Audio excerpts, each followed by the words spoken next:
Bonjour, dans cette vidéo on va apprendre à utiliser les fonctions en Python 3 et on va voir des utilisations avec des suites définies de manière explicite. Alors on va voir comment utiliser des fonctions, on ne va pas faire le tour de ce qu'on peut faire avec des fonctions parce que les fonctions sont multiformes en Python 3, on va juste apprendre à faire des fonctions toutes simples en Python 3.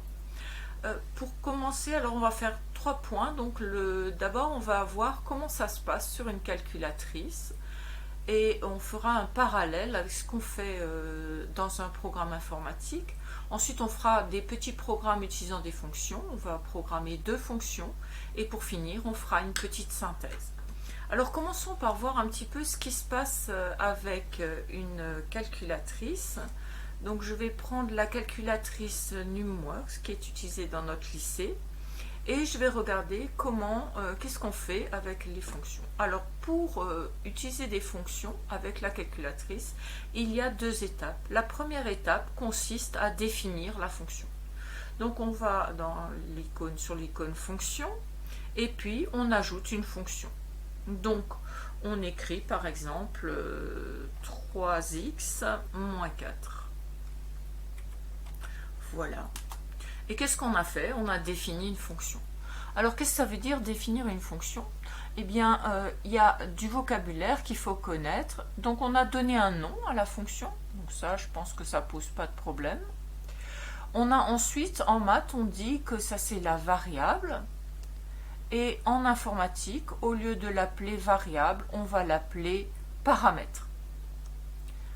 D'ailleurs, il peut y avoir un ou plusieurs paramètres, comme il peut y avoir une ou plusieurs variables en maths. Et ça, ici, c'est le résultat retourné par la fonction. Donc, c'est le résultat que va donner la fonction. Donc, en maths, on dit que en informatique, on dit que c'est le résultat retourné ou renvoyé par la fonction.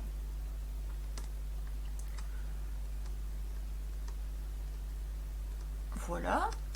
On utilise des parenthèses ici. On utilisera aussi des parenthèses en informatique. Et la différence, c'est qu'il n'y aura pas de signe égal. On va voir par quoi on va le remplacer. Une fois qu'on a fait ça, aucun calcul n'a été fait. On a juste dit quelle fonction on voulait utiliser. Donc on a juste donné une définition de la fonction f. Aucun calcul n'a été réalisé. Pour réaliser un calcul, il faut une deuxième étape qu'on peut faire de différentes manières sur la calculatrice, mais pour faire un parallèle avec ce qu'on va voir en informatique, pour calculer quelque chose, on peut aller dans l'onglet calcul et on va écrire simplement f de 3 par exemple et on obtient un certain résultat. Alors ici, en informatique, on va dire qu'on a appelé la fonction. On appelle la fonction f.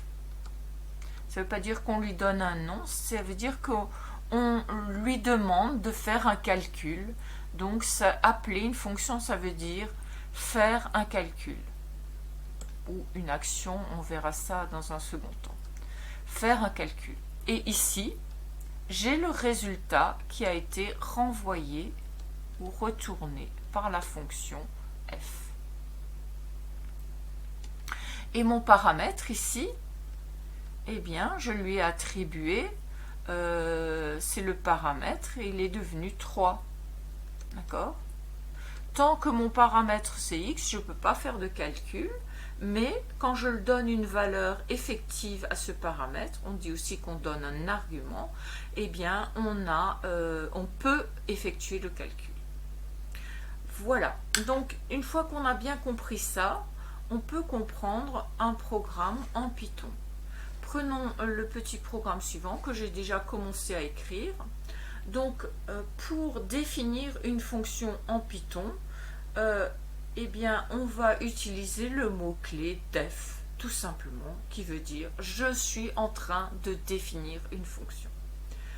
Derrière le def, on a le nom de la fonction. Ici, je vais l'appeler u. Je vous ai pas dit ce qu'on allait faire comme fonction, donc je vais revenir un petit peu ici. Voilà. Donc je vais utiliser une suite UN qui est définie par UN égale 3n-4 et je vais écrire deux fonctions. Une fonction U qui va calculer UN, donc qui va retourner UN, sachant que l'entier n, positif évidemment, va être passé en paramètre. La variable, si vous voulez, ça va être n. Et qu'est-ce qui va être retourné? C'est le calcul qui correspond à UN. Donc je reviens à mon programme maintenant. Donc le nom de ma fonction c'est U et je mets des parenthèses obligatoirement. Ici il y a un espace, on peut en mettre ou pas en mettre. On essaie d'aérer quand même un petit peu. Et ici je mets le paramètre qui est une variable simplement ici. J'aurais pu mettre x à condition que je mette x ici. Et au lieu de mettre UN égale, je mets ce qui est derrière le égal, c'est le return. Ce qui remplace le égal de notre fonction f de x tout à l'heure dans NumWorks, c'est return. Donc le résultat que va renvoyer ma fonction, c'est ce qui est derrière le return.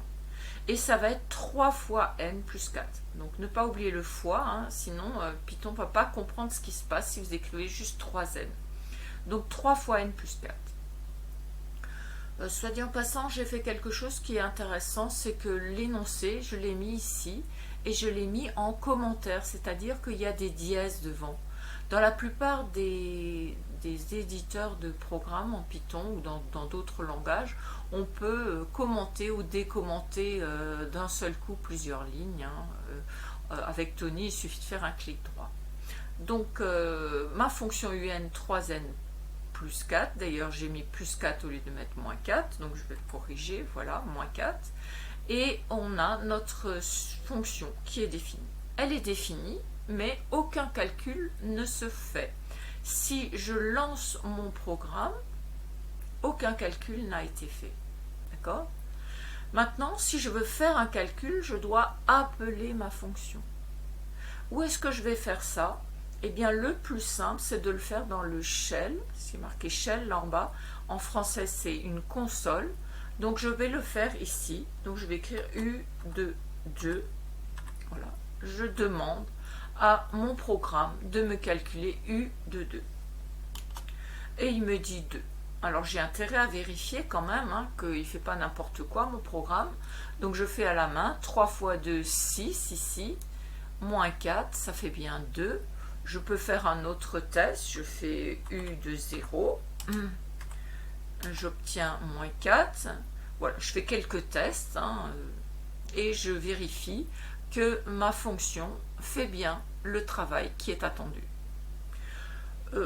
Bon, on ne fait pas tellement ça en maths, mais on le fait beaucoup en informatique. Donc j'aurais aussi pu utiliser ici, par exemple, écrire print U de 5 ou de 3 ou de ce que je veux ici, et je lance mon programme.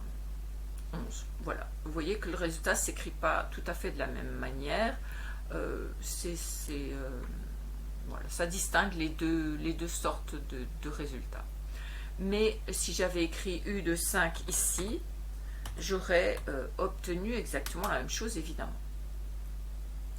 Voilà pour cette première fonction, donc avec le vocabulaire, le mot-clé def, derrière le mot-clé le nom de la fonction, ensuite une parenthèse, dans la parenthèse le paramètre, fermer la parenthèse, c'est un bloc, donc je mets un 2 points, et il y a donc une indentation qui se met automatiquement hein, avec Tony ou avec la plupart des éditeurs qui éditent du Python, et ensuite le mot-clé return, et derrière le mot-clé return, le résultat qui doit être renvoyé. Voyons maintenant la deuxième fonction. Cette deuxième fonction, je reviens ici. Eh bien, je vais prendre une fonction, je vais créer une fonction suite qui prend aussi comme paramètre un entier positif et qui va afficher U0, U1, U2 jusqu'à UN. Cette deuxième fonction ne va rien retourner, elle fait juste des affichages. Vous avez des tas de fonctions en informatique qui ne retournent rien. Par exemple, vous avez des fonctions qui lancent juste un jeu. Quand vous appuyez sur un bouton, par exemple, un jeu se lance. C'est une fonction qui est derrière. Elle ne va rien retourner. en général. Vous pouvez avoir une fonction qui déplace un personnage, une fonction qui fait un affichage comme là, mais certaines fonctions ne renvoient rien, elles font juste une certaine action. C'est la différence avec les fonctions mathématiques. Donc voyons un petit peu comment on va écrire cette fonction. Donc vous voyez, je vais enlever ça, je vais nettoyer mon écran, et puis j'ai commenté le début de ma fonction. Donc je fais clic droit et je fais uncomment, voilà. Et j'ai commencé à écrire donc le mot-clé def. Ma fonction s'appelle maintenant suite et mon paramètre c'est toujours n. J'ai toujours 2 points et j'ai toujours l'indentation. Et comme je vais faire quelque chose de répété, puisque je vais, cette fonction elle est censée afficher U0, U1 jusqu'à UN, eh bien je vois que je vais faire une boucle. Je veux faire un affichage, donc je vais faire un print, donc je vais me mettre ici, donc je vais faire print. Je vais afficher quoi? Ben, ça on va le voir, et je vais aller de combien à combien. Je rappelle que pour que je vais utiliser un range, la valeur de début est incluse, la valeur de fin est exclue. Donc je vais commencer à U0, donc je vais mettre ici 0, et je veux afficher jusqu'à UN. Donc ici, je vais mettre N plus 1, c'est peut-être une petite nouveauté pour vous, mais dans le range, je peux tout à fait mettre un nombre qui est une variable, donc ici le N plus 1. Et qu'est-ce que je vais faire? Je vais afficher UN. Alors je peux faire print 3 fois N moins 4. Voilà, voyons ce que ça donne. Eh bien, je lance mon programme et il ne se passe rien. Rien du tout. Pourquoi? Eh bien, parce que j'ai juste défini ma fonction. Je ne l'ai pas appelée. Je l'ai définie. D'accord? J'ai dit, dans cette fonction, quand on connaîtra la valeur de n, eh bien, on va faire ça. Mais si je ne connais pas n, je ne peux pas faire un range de 0 à n plus 1, ça ne veut rien dire si je ne connais pas n, d'accord? Si je vous dis faites x fois le tour de la table, vous ne pouvez pas le faire parce que si vous ne savez pas ce que c'est x, c'est exactement pareil. Donc ici, ma fonction est définie, mais je ne l'ai pas appelée. Pour l'appeler, eh bien, je vais juste dire suite de, je sais pas, 5, 10, ce que vous voulez, 10, disons. Voilà. Allons-y, et voilà, on a un affichage à 26, 26, 26, c'est louche, suite de 10, donc 3 fois n, ah bah oui, j'ai mis ici n au lieu de mettre i, donc qu'est-ce qu'il a fait? Il a pris n égale 10, donc il a fait 3 fois 10 moins 4, 26, et il a affiché 26, 26, 26. Moi, ce que je ne veux, c'est pas faire 3 fois n, mais 3 fois i, d'accord? C'est le i que je veux. Donc 3 fois i moins 4, je vais nettoyer mon écran pour que ce soit plus propre, voilà. Et normalement, alors avant d'utiliser, d'appeler une fonction dans la console, vous devez toujours quand même faire tourner le script pour que, votre définition de fonction soit enregistrée. Donc ici, on fait suite de 10, j'espère que ça va marcher mieux, voilà. Moins 4, moins 1, 2, 26. Bon, c'est pas très joli, on ne sait pas ce que c'est, ce moins 4, ce moins 1, ce 2.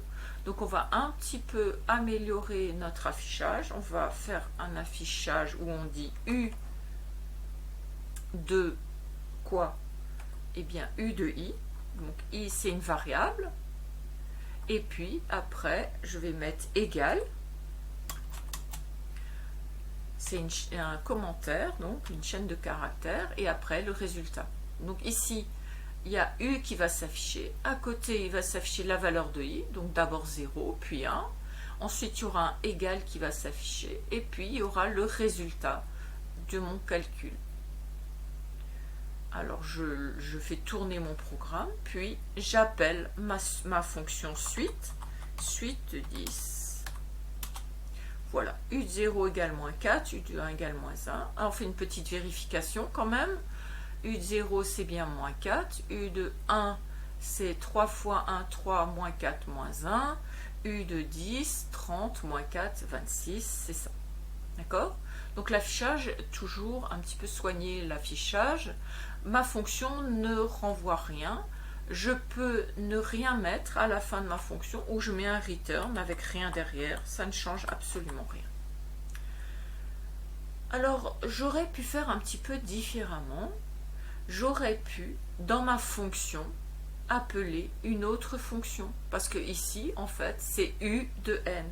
Donc ici, j'aurais pu écrire u de i. Donc dans ma fonction suite, je peux très bien utiliser une autre fonction, ou même la même fonction d'ailleurs. Voilà. Et je fais tourner mon script et ensuite je lance, j'appelle ma fonction suite. Quand vous appelez votre fonction, ici 10, voilà, et j'obtiens la même chose que tout à l'heure. D'accord? Attention au nombre de parenthèses que vous fermez, hein, 2 parenthèses ouvertes, 2 parenthèses à fermer. Je vais terminer par une petite synthèse donc de cette vidéo. Voilà, donc qu'est-ce que c'est les fonctions en Python? Donc une fonction, c'est un petit peu comme une entreprise sous-traitante, on peut lui déléguer certains calculs. Donc on peut le voir comme une espèce de boîte noire. Une fonction a un nom, f, elle a un paramètre qui est ce qu'on donne à l'entrée, et elle a un résultat, pas toujours, et ce qu'il y a derrière le return, parfois il n'y a rien. Par exemple, si je prends un paramètre qui s'appelle x, ma fonction calcul 3x moins 5, c'est le résultat. Ça correspond à la fonction f qui est définie par f de x égale 3x moins 5. Donc pour définir une fonction, on utilise le mot-clé def avec la syntaxe suivante. On écrit derrière le def le nom de la fonction. On ouvre des parenthèses, on met les paramètres dedans. Le ou les paramètres, on met 2 points comme dans tous les blocs. Les instructions qui suivent sont indentées et la fonction se finit par return s'il y a un résultat qui est renvoyé et on met ce résultat derrière le return. Le ou les paramètres sont les objets que la fonction doit connaître pour pouvoir les calculer. Il manque quelques lettres, mais c'est pas grave. Pour lancer un calcul avec cette fonction f, ce qui se dit appeler la fonction f en informatique, il suffit d'écrire f de 2, par exemple, dans la console ou dans le programme, comme on l'a vu en utilisant print f de 2. Voilà, cette vidéo est terminée. Je vous remercie. Au revoir.